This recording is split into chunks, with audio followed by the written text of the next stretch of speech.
My Lords, I want to raise some qualms about this set of amendments. I actually, for different reasons, found myself very much agreeing with a lot of the ways that the noble Baroness Morris of Yardley has just raised some issues.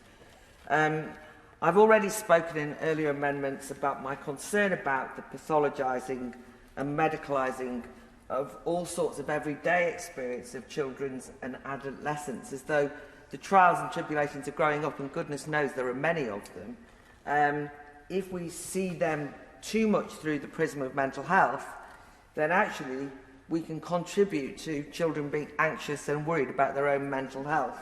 And there is a kind of danger that we make them kind of self-absorbed or unable to kind of get over things and undermine their resilience. And I think there are some important work that's been done on this. One of my favourite books is The Dangerous Rise of Therapeutic Education by Professors Catherine Eccleston and Dennis Hayes, which I think was ahead of its time at worrying about some of this and raising it. So there's a whole body of research on this work. I started off my professional career many decades ago as a mental health social worker before I became a teacher, before I started teaching in further education. And I watched at that time of working in mental health the expansion of what constituted a mental illness, and many people in the world of psychiatry and psychology are concerned about this. So one of the things that the noble Lady Baroness Morris said was that it's early days with some of this, and we have to be a bit careful about just saying because we look at kids and they look as though they're stressed out, not just stressed out, there's obviously problems. We have to think about what it is we're doing. So, for example, we are in a situation where we know that there's been, particularly amongst young girls, young adolescents, an outbreak of self-harm. You know, there's a real problem there. It's kind of like a social contagion. And then you think that they need CAM support. On the other hand, I think there's also been a slight social contagion of gender dysphoria, certainly in a lot of schools where a lot of young women, and we're not allowed to say that that's a mental health problem because that apparently would be some form of bigotry. So I would suggest a certain modesty here in terms of just finding out where we're at. I also think we have to be a bit honest with ourselves and say that maybe possibly one of the greatest scandals of abandoning the young in recent times, and a real failure of safeguarding, has been that we closed down schools so much during the lockdown period, you know, in and out, on and off.